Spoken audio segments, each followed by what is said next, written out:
Well, this was a big one, wasn't it? This was a big decision, an amazing decision, one that we're very happy about.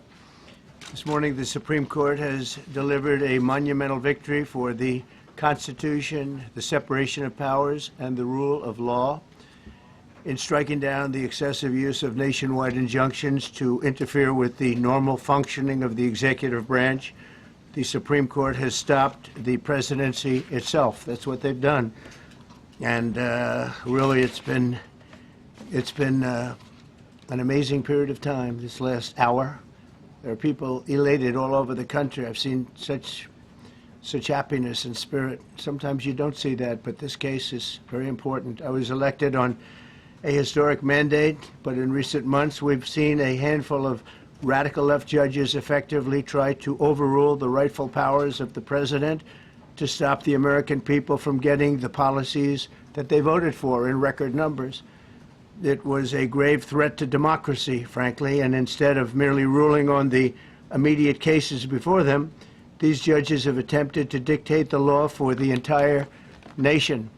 In practice, this meant that if any one of the nearly 700 federal judges disagreed with the policy of a duly elected president of the United States, he or she could block that policy from going into effect or at least delay it for many years, tie it up in the court system. This was a colossal abuse of power which never occurred in American history prior to recent decades, and we've been hit with more nationwide injunctions than were issued in the entire 20th century together. Think of it, more than the entire 20th century, me.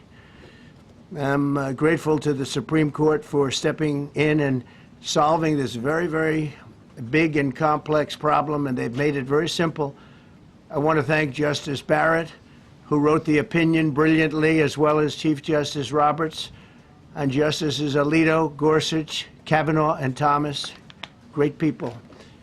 Thanks for this decision, and thanks to this decision, we can now promptly file to proceed with numerous policies that have been wrongly enjoined on a nationwide basis.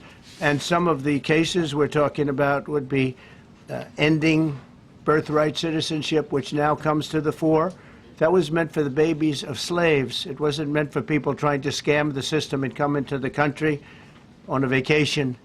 This was, in fact, it was the same date, the exact same date, the end of the Civil War. It was meant for the babies of slaves, and it's so clean and so obvious. But this lets us go there and finally win that case, because hundreds of thousands of people are pouring into our country under birthright citizenship, and it wasn't meant for that reason. It was meant for the babies of slaves. So thanks to this decision, we can now promptly file to proceed with these numerous policies and those that have been wrongly enjoined on a nationwide basis, including birthright citizenship, ending sanctuary city funding, suspending refugee resettlement, freezing unnecessary funding, stopping federal taxpayers from paying for transgender surgeries, and numerous other priorities of the American people. We have so many of them. I have a whole list. I'm not going to bore you, and I'm going to have Pam get up and say a few words, but there's really, she could talk as long as she wants, because this is a very important decision. This is a decision that covers a tremendous amount of territory. But I want to just thank again the Supreme Court for this ruling. It's a giant. It's a giant. And they should be very proud, and our country should be very proud of the Supreme Court today. And with that, I'd like you to listen to the words of Pam Bondi. She's an incredible Attorney General. We're very proud of her. And as you know, Todd Blanche is with us, and we have so many others that worked on this case and other cases. And I think they're doing a great job. Pam, please say a few words. Thank you, President Trump. Thank you for fighting for all Americans. Americans are finally getting what they voted for. No longer will we have rogue judges striking down President Trump's policies across the entire nation. No longer. Today, in the 6-3 opinion, Justice Barrett correctly holds that the district court lacks authority to enter nationwide or universal injunctions. These lawless injunctions gave relief to everyone in the world instead of the parties before the court. As the Supreme Court held today, they turned district courts into the imperial judiciary. Active liberal judges have used these injunctions to block virtually all of President Trump's policies. To put this in perspective, there are 94 federal judicial districts. 5 of those districts throughout this country held 35 of the nationwide injunctions. Think about that. 94 districts, and 35 out of the 40 opinions with nationwide injunctions came from 5 liberal districts in this country. No longer. No longer. These injunctions have blocked our policies from tariffs to military readiness to immigration to foreign affairs, fraud, abuse, and many other issues. The judges have tried to seize the executive branch's power, and they cannot do that. No longer. No longer. And on immigration, on a side note, today marks 2,711 arrests on these terrorists and these gangs. Total arrest today with HSI investigations. And thank you, Stephen Miller. Thank you to Homeland Security. Thank you to everyone working hand in hand with the FBI on all of these transnational gangs. TDA has been a huge terror to our country, as well as MS-13, as well as Sinaloa cartels. No longer. No longer. These injunctions have allowed district court judges to be emperors. They vetoed all of President Trump's power, and they cannot do that. This has been a bipartisan problem that has lasted 5 presidential terms, 5 different presidents. And it has ended today. We will continue to fight for President Trump's policies. I want to thank the Office of White House Counsel, Dave Warrington. You and your staff have been incredible. Our Solicitor General's office, John Sowers, Sarah Harris, and Todd Blanche and Emil Bovey. Todd's going to say a few words because we've had another major ruling today on transgender books and some other great wins that we've had. But no longer will they have this power in our country. It is the president's authority under his executive branch to do everything to fight for the American people, and he will continue to do that. That's why he was overwhelmingly elected. Thank you. Thank you. Today's a great day for the rule of law. It's a great day for the Justice Department, and it's one that's been a long time coming, and one that every American should have been waiting for with bated breath. And so I echo what the President said and Attorney General Bondi, that the Supreme Court did a great thing today, not only for this administration, but for every American in this country. If not for the injunctions case, we would be here talking about another great decision that came down today, the trans books case, which restores parents' rights to decide their child's education. Seems like a basic idea, but it took the Supreme Court to set the record straight, and we thank them for that. And now that ruling allows parents to opt out of dangerous trans ideology and make the decisions for their children that they believe is correct. And so we thank the Supreme Court for that. There's been multiple decisions over the past several weeks that just show why this nationwide injunction ban had to happen. For example, what I mean by that is local district court judges issuing decisions that are clearly contrary to law just because they don't like the policy of President Trump. And when it gets to the Supreme Court has to correct it. But that takes time. The Attorney General thanked our lawyers, and I'll do it again. Our lawyers are working 24 hours a day, 7 days a week to fight these injunctions and to emergency appeals, emergency stays, going back to the district court judge, asking them to change their view. And so their hard work is really paying off today, but over the past few weeks. We had a stay of an order that prevented DHS from moving aliens to a third country. We had a stay of an order that stopped the Department of Defense from implementing military readiness, the EO that President Trump signed. We had another stay of an order forcing reinstatement of fired executive branch employees entirely within the President and Article 2, his right to do. We had a stay of, as you all know, of numerous DOJ cases. And again, every one of those stays requires a tremendous amount of work and effort by the lawyers and parties involved, and they should be doing other work. They should be doing the work that the President and this administration demands and has a right to demand, and not fighting these local judges who don't make decisions based on the law. They make decisions because they just simply don't agree with the administration's decision about a policy, and that's wrong. Thank you. Any questions? Yes, for Pam, please. Go ahead. Sure. Thank you, Madam Attorney General. So as you know, the Supreme Court did not rule on the underlying constitutionality of the President's birthright citizenship order. So what is the plan now? Are you going to try to implement the EO just in states where there isn't a legal challenge? Yes, so birthright citizenship will be decided in October in the next session by the Supreme Court, unless it comes down in the next few minutes. I guess it could come down. I think they're still deliberating right now on some cases. As you heard, we just got transgender books, which is a huge win. But most likely, that will be decided in October in the next session. However, it indirectly impacts us because, as you correctly pointed out, if there's a birthright citizenship case in Oregon, it will only affect the plaintiff in Oregon, not the entire country. So yes, it's indirectly, but that's pending litigation, and we're waiting on that in the next term. And how concerned are you that the Supreme Court will come back and determine that the executive order is unconstitutional? Oh, we're very confident in the Supreme Court. But again, it's pending litigation, and that will directly be determined in October, but it indirectly impacts every case in this country, and we're thrilled with their decision today. Peter. Madam Attorney General, thank you for being here to take our questions. A couple questions to the both of you. The EO had a 30-day grace period before it goes into effect. Is there any thought about trying to make it effective immediately within that period of time? We're going to follow the law. We're going to make those decisions, and we're going to do what's right in the bounds of the law. And then the DOJ didn't ask the justices to rule on the merits of the birthright citizenship ban. Just for explanation purposes, why? Sure, because that's going to come down in October in the separate. This was huge because it's indirectly impacted today. As I said, it's case by case.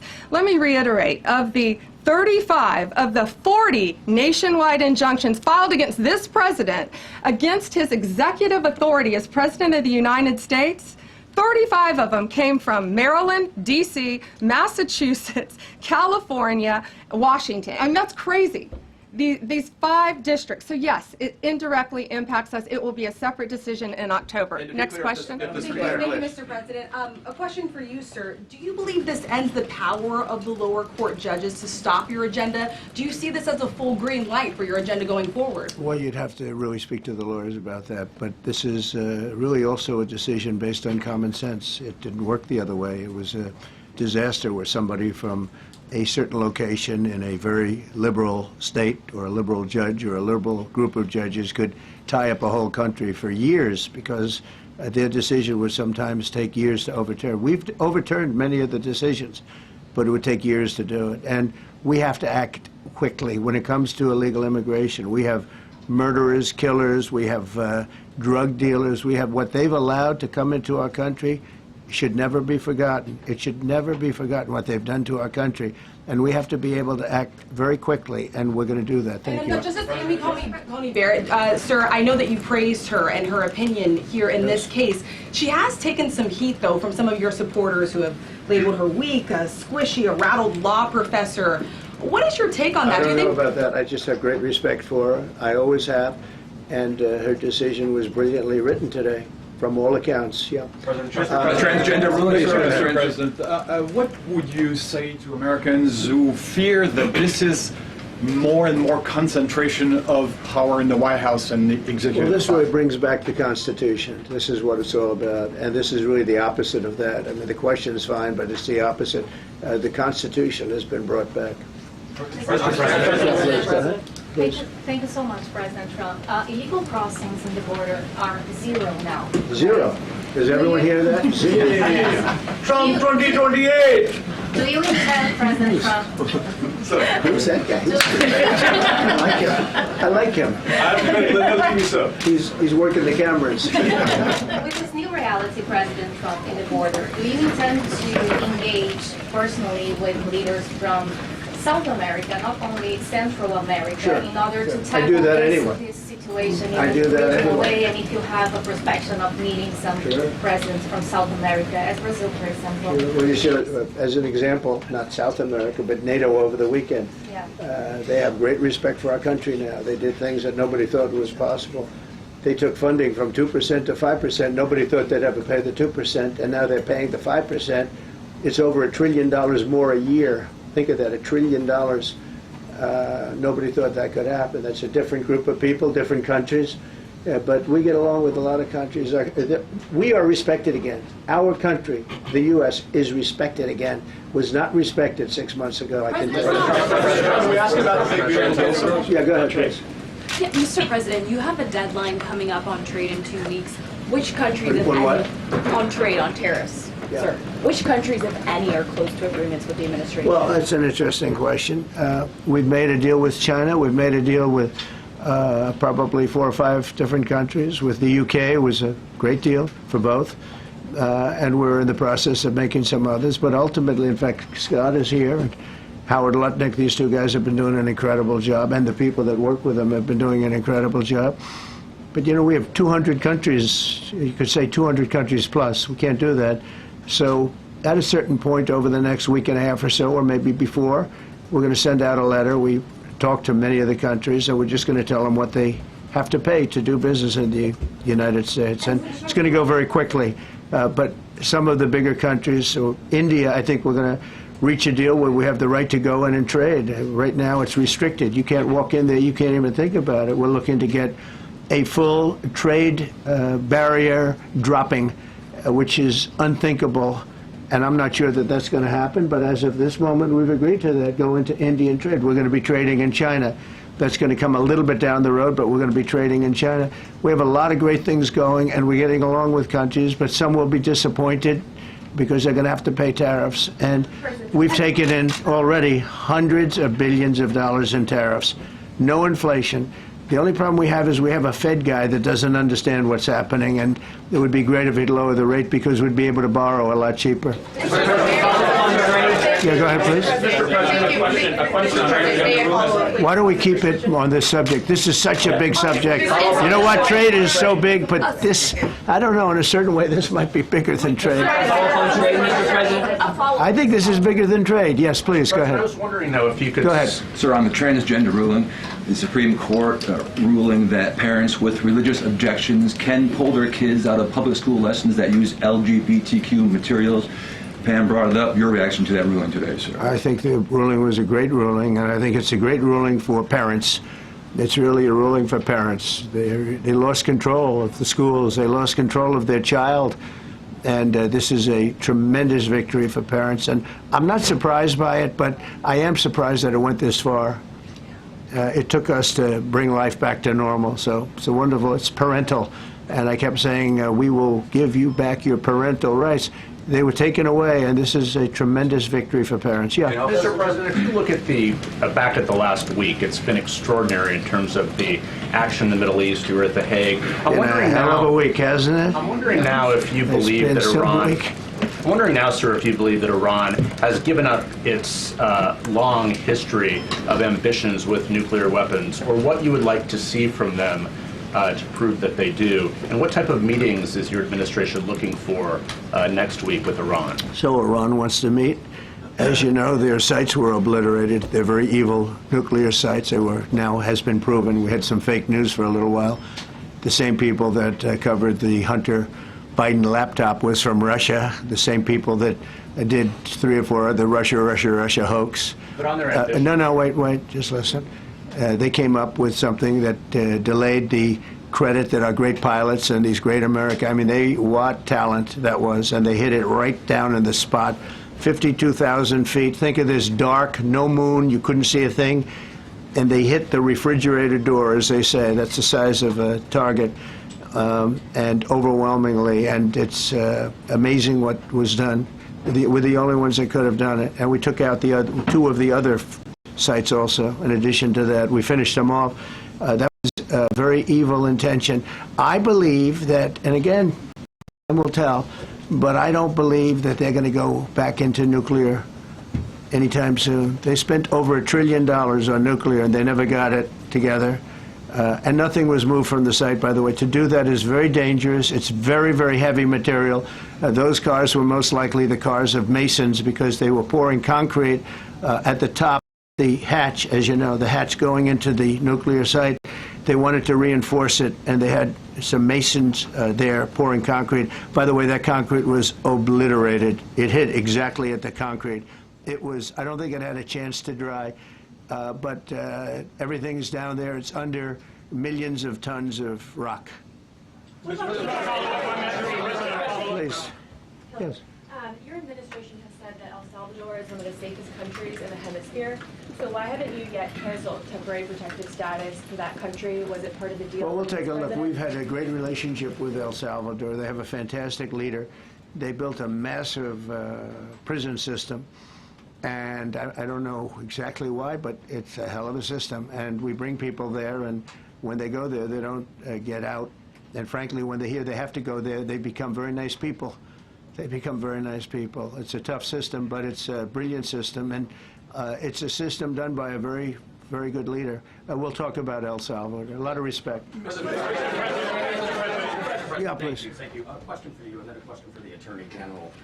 As you go into negotiations and talks with Iran, are you demanding not only that there would be no uranium production inside of Iran, but also that Iran would turn over all existing stockpiles of uranium? Well, you know, we're a little early for that, but something like that, yeah, we'll do something like that. Let me say that I've been saying for 25 years, even as a civilian, you cannot let them have a nuclear weapon, and that's what happened. It's been obliterated. It would be years before they could ever get going, and I really think it's probably the last thing. They have to recover from a hell of a tough war. Would you also be demanding that the IAEA have full rights to inspect in Iran? Or somebody, yeah, or somebody that we respect, and then including ourselves. And a question for both the President and the Attorney General. Under birthright citizenship, if this is implemented, who would be tasked with actually vetting citizenship? And how, like, would this be a situation where you have nurses and doctors checking for citizenship of parents, or?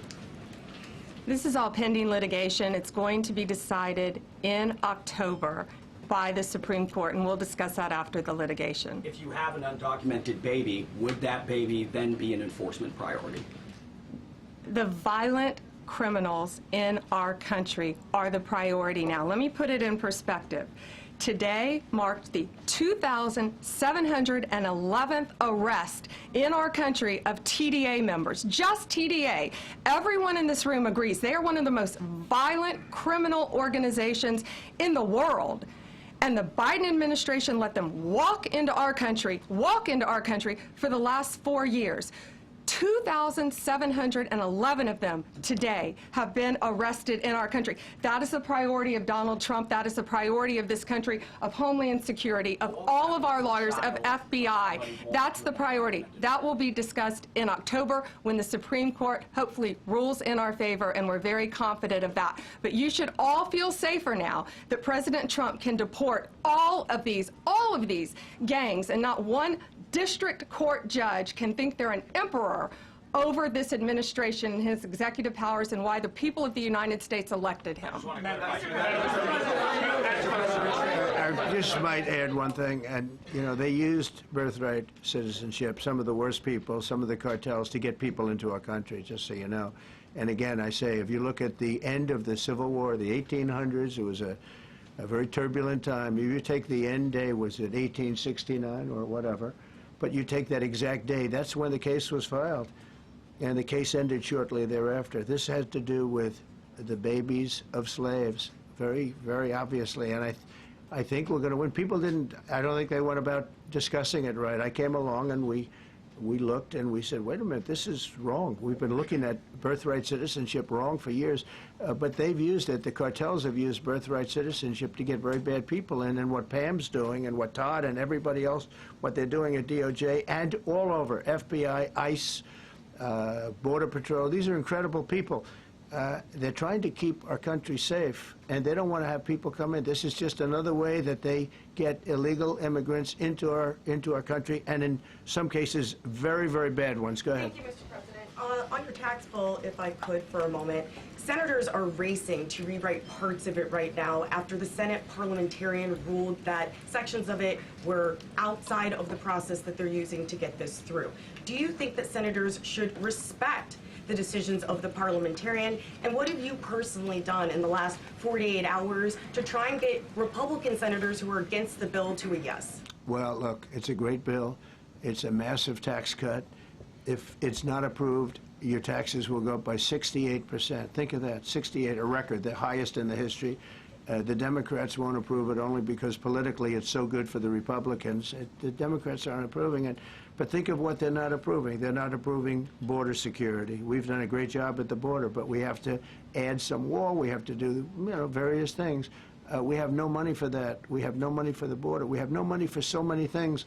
But if the Democrats, it'd be interesting to see if we get any Democrat votes. We should. If I were a Democrat, I would absolutely, maybe Fetterman, because he seems to be the most sensible one lately.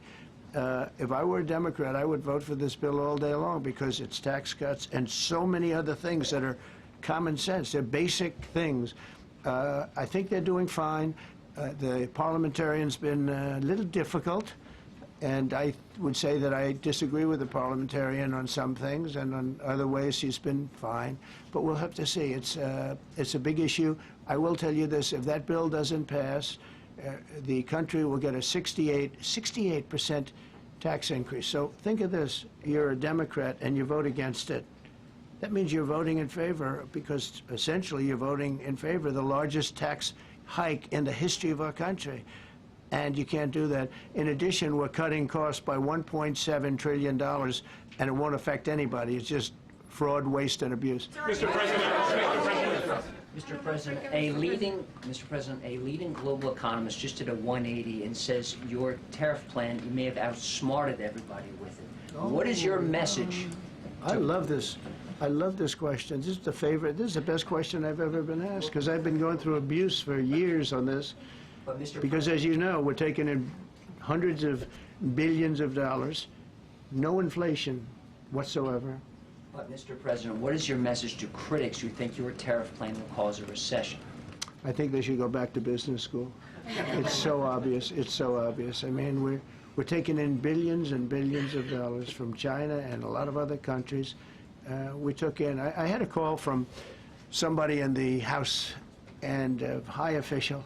Sir, we have a problem. We don't know what to do. The books are a mess. I said, what do you mean by the books? The books, the money coming in. It's so terrible. I figured, oh boy, what's this? I don't like this question. I said, so what seems?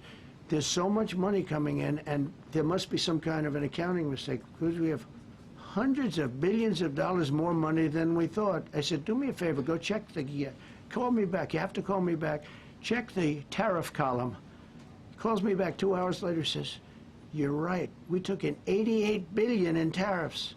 They have so much money coming in. But more important than the money coming in, we have companies coming in, factories coming in, auto plants being built. AI is being built here instead of being built all over Europe and Asia. We have all of it. We have over $15 trillion, just about, Scott. I think we're right about that number. We went to Saudi Arabia. We went to Qatar, we went to UAE, very smart people, very smart leaders, great leaders, and we took in $5.1 trillion just there. Without the tariffs, I mean, they also liked a thing called November 5th, November 6th, and November 7th. That was a very good little period of time. It's called the presidential election. You know, you used to have one-day election, now you have it go over it, but even if you just took that little period, because it was pretty obvious it was going to be a landslide, and they like that, but they love the tariffs. I had Texas Instruments come in the other day, big company, and he said, we're putting in $60 billion into new plants and new equipment, new everything. Sir, you're going to keep the tariffs, aren't you? Because if I ever took the tariffs off, and we are going to absolutely keep it. And the word that somebody that, like this communist from New York, someday gets elected, I can't believe that's happening. That's a terrible thing for our country, by the way. He's a communist. We're going to go to a communistic state. That's so bad for New York. But the rest of the country is revolting against it. But if somebody got elected, they're afraid that if this was taken off, well, we're going to guarantee it's never going to be taken off. And again, we're taking in think of this, hundreds of billions of dollars. And they were all confused because they've never seen this before. You know, it's always the other way. We don't have enough money. So much money is coming in at levels that nobody's ever seen. But most importantly, we have factories being built, car plants being built, companies moving to our country like never before. If you look at 15 trillion, and that's only in a few months, you know, I haven't been here that long. Presidents, like the last one, was a disaster. He's the worst president in the history of our country, by the way. What he did on our border can never, ever be forgotten. To me, that's the worst of all the things, and he's done some terrible things, grossly incompetent. Nobody knew it was him, because I don't think it was him. I think it was whoever was controlling the auto pen. But our country is doing great. And those leaders and other leaders, I just left, as you know, a large group of the most highly respected people. And that includes big countries. When you look at Germany and France and Spain, although Spain didn't come through, but they will. By the way, guaranteed they will. That was the only country that sort of tried to hold back on putting up the money. But just so you know, they said, it's unbelievable what's happened to the USA. You were a dead country. We didn't respect the country, the leader. You were dead as a doornail. One said to me, you went from being a dead country, you are right now the hottest country anywhere in the world. The whole world is talking about the USA, and everybody wants a part of it, and they're pouring into our country, and you're going to see those numbers. Thank you for that question.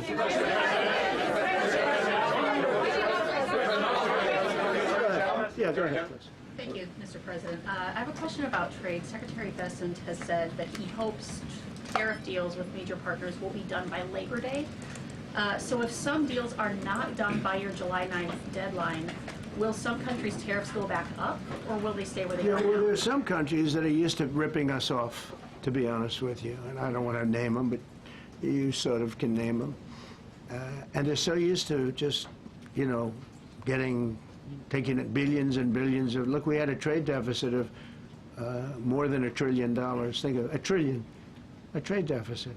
That's because nobody cared. We cared a lot when, you know, I took in hundreds of billions of dollars in tariff. We had the greatest economy in history up until now. I think we're going to blow it away. But during my time, and especially prior to COVID, we had the greatest economy in the history of our country. I think we're going to blow it away now based on the kind of numbers that we're seeing.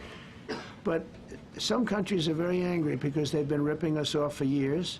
They've been making billions and billions of dollars. There was nobody to negotiate with. They could do whatever they want. They charged us tariffs, by the way, at numbers that we've never seen before. And we ended up losing much more than $1 trillion a year. $1 trillion a year on trade. And now they're being met with a force that's far greater than them, and they don't like it. So they're upset because instead of making, you know, $5 billion, they're going to break even. Or they'll make a little bit. I want to be nice. They'll make a little bit. Or we'll make a little bit. It's a big difference. Yeah, please go. Go ahead. Red dress. On the 2020 election, is there any more information on the special prosecutor? So many Americans still have questions about the 2020 election. And speaking of rogue judges, would you consider appointing somebody at DOJ maybe to investigate the judges that allowed for the political persecution of you, your family, and your supporters during the Biden administration? I love you. Who are you? I'm Kara from Lindell TV. Well, that's just a very nice question. And it's not a setup. I have no idea who you are, but I appreciate that question. All I can say is we're not here for that. I hope so. I hope they're doing a thing because that election was rigged and stolen, and we can't allow that to happen. You know, a lot of people tell me, sir, you just won the greatest election in the history of our country. You won at numbers that won all 7 swing states, won the popular vote, won everything. Sir, go on with your life. And many people that say that, good people, friends of mine, then you have people that say that same thing, go on with your life, but you have to find out what happened because you can't let that happen again. Look at what this lunatic did. Look at what he did. He opened our borders to people that were murderers, 11,888 to be exact, murderers. And we've captured many of those murderers, and we're bringing them back, or some of them are so dangerous that we don't even want to bring them back. We're afraid they're going to try and come back in. But he allowed people to come into this country, people from mental institutions, insane asylums, that's a mental institution on steroids, people from mental institutions, gang members, drug dealers, people, jails, being emptied out into our country. Venezuela emptied out almost its entire prison population into our country. But I don't want to blame them. Many countries have done that. The Congo, you know, we have a great press conference coming up later, and it's the Congo and Rwanda. You know, they were fighting for years, and it was machetes, it was vicious, it was as vicious, people's heads being chopped off. And I have a man who's very good in that part of the world, very smart, and put them together, and we're signing a peace treaty today. First time in many years they're going to have peace, and it's a big deal. You know, we talk about Russia, and we're working that one. President Putin called up, and he said, I'd love to help you with Iran. I said, do me a favor, I'll handle Iran. Help me with Russia. We got to get that one settled. And I think something's going to happen there. But we did some great work. India and Pakistan. That was going to be maybe nuclear. We did that. We did a lot of work. I don't know if there's ever been a president that's done much more. Serbia, Kosovo was going to go at it. Going to be a big war. I said, you go at it. There's no trade with the United States. They said, well, maybe we won't go at it. That's what happened with India and Pakistan. I was negotiating with both of them, and I said to Scott, I said to Howard, cancel all deals with India and Pakistan. They're not trading with us because they're in a war. They called back, what do we do? I said, look, you want to have trade with the United States, it's great. But you want to go and start using nuclear weapons on each other? We're not going to allow that. And they both agreed. Both have great leaders. They both agreed not to do it. So we did a lot, but I appreciate that question.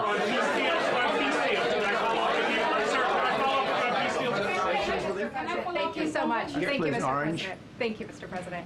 I was just speaking with Senator Ron Johnson on the One Big Beautiful Bill, and he says he really wants to get to yes for you and get this accomplished. He does. He's a good man. But he also said that he needs more time, and he is not certain that the July 4th deadline is possible. Well, then he's not such a good man. Because there's too much work to do. He's a good man. Ron How Johnson's important- doing a good job. He's very committed. Every Republican senator is committed. And, you know, you could have a couple of grandstanders, in all fairness. You could have somebody else. And it's very dangerous because our country would go from being the most successful country in the world to who knows what happens with a 68%, think of it, 68% tax increase. That was given by the Democrats because they like high taxes. I don't know what happened. You know, all my life, I'd grow up and I'd watch politicians talking. I'd say, oh, that's fun. And they were always saying, we will cut your taxes. We will cut your tax. I never heard it. They say, we will raise your taxes. And they elect people like this guy in New York that maybe has a chance. I find it hard to believe, but he maybe has a chance. They want to raise your taxes. So they want to see a 68% tax increase. That's more money than anybody could afford. You'd go into a depression if that ever happened. So I think there's a lot of pressure to get that approved. How important is the July 4th deadline to you? If It's important. It's not deadline's the end all. August? It can go longer, but we'd like to get it done by that time, if possible. And look, we have a lot of very committed people, and they feel very strongly about a subject, subjects that you're not even thinking about that are important to Republicans. The problem we have is that it's a great bill. It's a popular bill, but we'll get no Democrats only because they don't want to vote for Trump. If that bill was their bill, oh, they would be so happy. It's so great for our military. It's great for everything. And they would normally vote, but because their hatred of Trump, they have Trump derangement syndrome at levels never seen before. And instead of voting for a tax cut, they're voting for a tax increase of 68%. They're voting to destroy Social Security, destroy Medicare, and destroy Medicaid. And we're voting to make them perfect and to make them better, make them stronger and better. They're going to destroy Medicaid, and they're going to destroy Medicare, and Social Security will follow. If you vote for the Democrats, you're dead on those three things.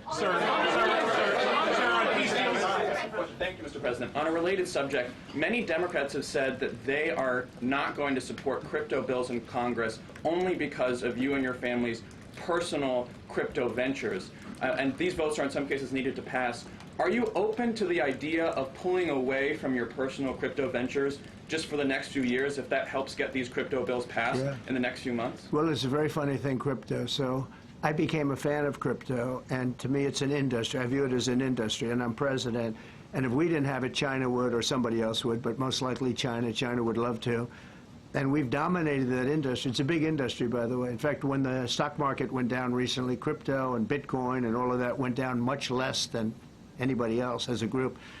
And we've created a very powerful industry, and that's much more important than anything that we invest in. We invest in it, but really that was an industry that wasn't doing particularly well. I got involved with it a couple of years ago, and before the second term. I got involved before I decided to run. I only decided to run because I saw what was happening, and Biden was incompetent, and the administration was crooked and incompetent, and I was in Bitcoin then, not knowing if I was going to do it a third time. So it's become amazing. I mean, it's the jobs that it produces, and I notice more and more you pay in Bitcoin. I mean, people are saying it takes a lot of pressure off the dollar, and it's a great thing for our country. So I don't care about investing. You know, I have kids, and they invest in different things. They do believe in it, but I'm president, and what I did do there is build an industry that's very important. And you know, if we didn't have it, China would. Okay. Sir, Mr. President. Go ahead. With the glasses, gentlemen. Go ahead, please. Go ahead. Thank you, Mr. President. So, are you going to cut funds in the sanctuary states, like, for instance, California, that keep supporting illegal immigration, and then these people work under Yeah, we're the giving them table? a hard time. And also, in a foreign policy I question. mean, they don't have a governor in California. They have a man that wants to give away everything to people that nobody's seen before. If we didn't go into Los Angeles with the military, which did a fantastic job, but if we didn't go into Los Angeles bringing in the National Guard, I would have brought the military if it was necessary, because you have to. We have the right to. That was another thing upheld by the Supreme Court. But if we didn't go in with the National Guard and be strong and tough, you wouldn't maybe have Los Angeles. It would be like the rest of California, the rest of Los Angeles. They lost 25,000 houses in a fire. They should have lost none. You know, I sent the water down. I had to break into their water supply because they just refused to do it. They're crazy. There's something wrong with them. They have plenty of water. They don't have droughts or anything. They have plenty. We let it come down from the Pacific Northwest. They routed all the water out into the Pacific Ocean for environmental reasons, okay? And now you have 25,000 houses, none of which would have burned down if you had the water. They didn't have water. They didn't have water for the fire pumps. They didn't have water in the sprinkler systems that people put in. So the answer is we're going to work with governors. We're going to work with radical left Democrats and Democrats, and we're going to make it good for everybody. We'll have to stop the crime in those, or in the case of the cities, I think I can say just about all cities with heavy crime are run by Democrats. Go ahead. 11 lies. Yeah, with the glasses. I'm with you, Go ahead, yes. International. Yeah, no, the man behind you, yeah, please. President Trump, Anthony Mashak from MTV Lebanon. I want to ask you regarding the threats posed by Iran's allies and proxies operating in the U.S. They were threatening your life. So what do you say about that? And regarding the Lebanon, because Hezbollah is as well part of Iran's allies, is there any time frame in Lebanon regarding disarming Hezbollah in Lebanon? Yeah, Lebanon is a great place with brilliant people. You know, it was known for the professors and doctors and had an incredible history, and hopefully we can bring it back again. I just appointed a friend of mine who's Lebanese, and I didn't know he was Lebanese. I've known him for 20 years, very, very successful man. And I just appointed him. And I said, why would you want that? He said, because I was born there, I was raised there, I love it. I love it so much. I said, you know, it's very dangerous going to Lebanon as ambassador. And he said, that's what they say, but I don't care about danger. I mean, this is a guy that is just a very big business guy. He wants to give up his whole life to go to Lebanon because he believes in it so much. We're with Lebanon all the way. We'll try and straighten it out. Action. Threaten my life? Yeah, they have threatened. I get that throbbing feeling every once in a while. Get that throbbing feeling, but you know what? That's okay. This is a dangerous business. What I do is a dangerous business. You know, I tell the story of the car companies and different people in different professions you have. Race car drivers, as an example. 1/10 of 1% die. Bull riders, 1/10 of 1%. That's not a lot, but it's people die. When you're president, it's about 5%. If somebody would have told me that, maybe I wouldn't have run. Okay? This is a very dangerous profession.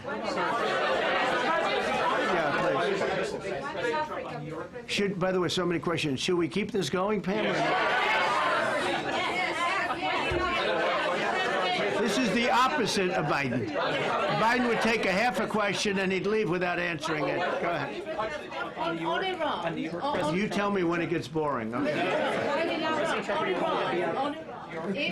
If Iran. Are you from Iran? No, I'm not from Iran. I'm from the UK. But if the intelligence reports conclude that Iran can enrich uranium to a level that concerns you, would you consider bombing the country again? Without question, absolutely. Have you had any conversations? Turned out to be unbelievable. But, you know, our incredible flyers and I call them the shots, these guys are unbelievable. Think, from 52,000 feet, they hit the equivalent of a refrigerator door. They actually hit it right in the center, so it's much smaller than that. And just bomb after bomb going deeper, deeper, blowing up. Incredible, incredible thing. I don't know if you heard the general, he was very impressive. Raisin Cane. You know, he's the one that beat ISIS for me. And he did it in a matter of weeks. And I was told it was going to take 4 or 5 years. And when I got this job, I always said, if I get this job, I'm going to put that guy as the head of the Joint Chiefs of Staff. And Dan Kane, and he, when I heard his name was Raisin, his nickname is Raisin, Raisin Cane. I said, you got to be kidding. So I liked him right from the beginning, but he knocked out ISIS in a time that nobody ever thought possible. And when this attack was completed and so successful, I said, now I know how you knocked out ISIS so quickly. But we have the best people, we have the best equipment in the world. You know, I rebuilt the military during my 4 years, during my other term. We have the best equipment in the world. The problem is we gave away, you know, a lot of it, but small, relatively speaking. We gave a lot of it away to Afghanistan. Shouldn't have happened. That just shows how incompetent they were. They gave all that equipment away, billions and billions of dollars worth. Shouldn't have happened, but that was small compared to what we have. Now we have a great military with great people. Okay. Yeah, please. Mr. President, congratulations. A couple of very different questions. One is Rwanda, 1994. As you grew up in New York, we all knew how horrific those attacks were. Congratulations on that treaty. There are talks that perhaps... That's going to take place today at 3 o'clock in the Oval Office. We're going to have a signing with Rwanda and the Congo. I have a follow-up. So I'm a little out of my league in that one because I didn't know too much about it. I knew one thing. They were going at it for many years and with machetes. It is one of the worst wars that anyone's ever seen. And I just happened to have somebody that was able to get it settled. I mean, just a brilliant person who is very comfortable in that part of the world. It's a very dangerous part of the world. I said, are you uncomfortable there? People are being killed. School children are being raided and killed. And I don't even want to say how, but as viciously as I've ever heard. Are you uncomfortable? No, that's the part of the world that I know. Very comfortable. Was able to get them together and sell it. And not only that, we're getting for the United States a lot of the mineral rights from the Congo as part of it. They're so honored to be here. They never thought they'd be coming to. Look, this is a very tough part of the world. They never thought, they were just telling me, they never thought they'd ever be coming to the White House, and they're so honored. And so we're going to give them a great big reception, but that's after many years of fighting. It's a great thing. That's at 3 o'clock, I believe. Sir, are you concerned at all about secret nuclear sites in Iran? You talk about maybe just secret nuclear sites? Yes, that there might be some that's Not known really. Can I tell you, they're exhausted. And Israel's exhausted too. And I dealt with both of them. And they both wanted it settled, both of them. And we did a great job, but they're exhausted. The last thing they're thinking about right now is nuclear. You know what they're thinking of? They're thinking about tomorrow, trying to live. It's such a mess. It's such a mess. The place was bombed to hell. And no, I'm not worried about it at all. And I'm putting out a little statement. I'm going to respond to the Ayatollah's statement yesterday that we won the war. Oh, God, we won the war. And I said, look, you're a man of great faith, a man who's highly respected in his country. You have to tell the truth. You got beat to hell. And Israel was beat up too. They were both beat up. And it was a great time to end it. It was quick. They got the hate out. There was a lot of hate, a lot of hate. It would be great if they didn't have that hate. But the last thing they're thinking about is nuclear weapons right now. Please. Thank you, Mr. President. Iris Howe with NTD Research Media with the Epoch Times. Thank you Good. so much for doing this. It's Good. very refreshing for all of us here, It's a I good believe, group. in this room. It's refreshing. Very refreshing. Yes, we haven't had Probably. this in, for the past I understand what you mean. So thank you so much for coming out here. Other to talk than to us. Caroline's done a great job. Yes, sure. You're referring to the past administration, Yes, not to yes. Caroline, right? Yes. Back to the ruling today, if you don't mind. So you have always talked about winning for the American people. Right. How do you think today's ruling will enable you to further deliver for American families and workers across the country, not only when it comes to immigration, but also when it comes to trade, energy? What actions are you most eager to move forward Well, I with think now? taking power away from these absolutely crazy radical left judges is a tremendous, this is such a big day.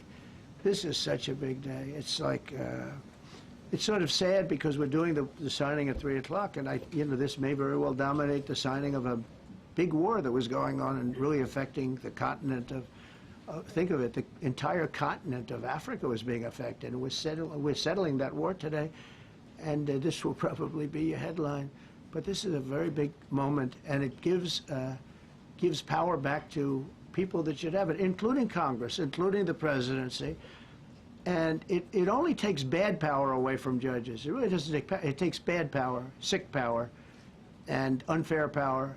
And it's really going to be, this is a very monumental decision. Yeah, please. Yeah, President, thank you very much. On July 9th, is that July 9th date set for tariffs to snap No. back? Or could there be a... We can do whatever we want. We could extend it. We could make it shorter.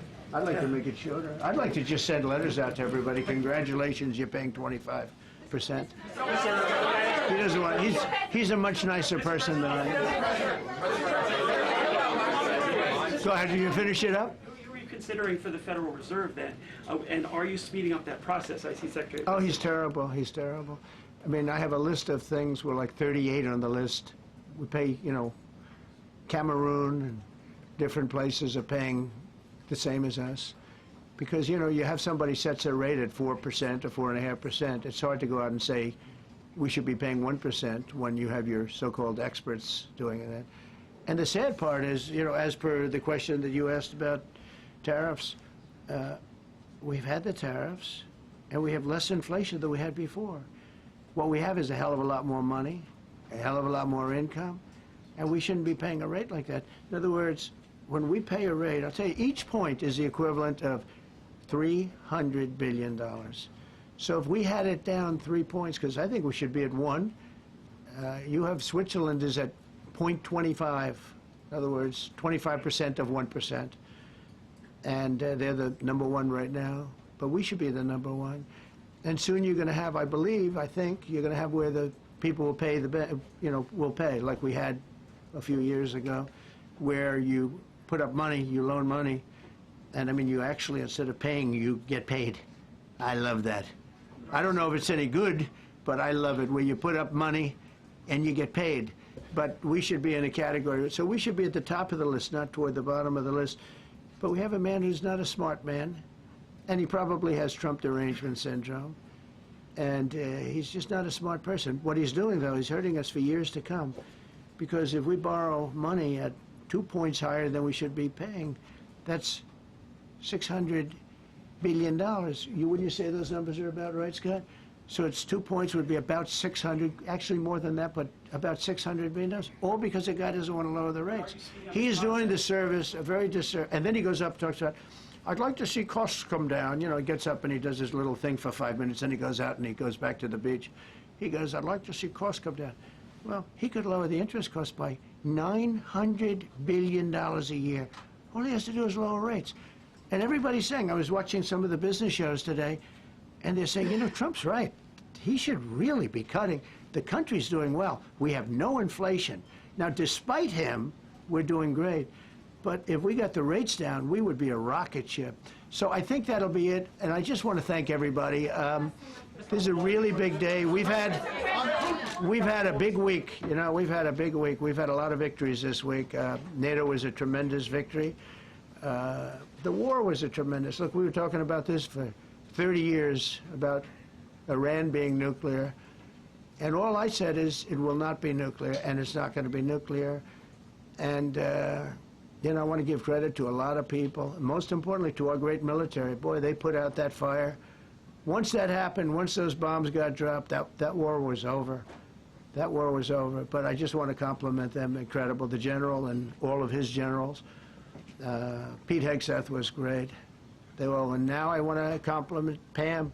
A lot of genius went into this. You know, people, if you don't say it exactly right, if the Supreme Court doesn't get it because it's incorrectly spoken about, and that happens. A lot of cases are lost because they don't say the right words. But I want to correct. She's going to go down as a great attorney general.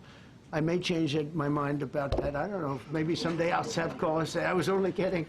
She's going to go down as a great attorney general. This was a tremendous win, and we've had tremendous wins, but this was a tremendous win today. So I just want to congratulate you and Todd and your whole staff. Very brilliant people, and we can't forget John Sauer. That's right. Who is with. There's a medical emergency within his family, so he's taking care of that, and we said absolutely. So I just want to thank everybody very much. Thank you.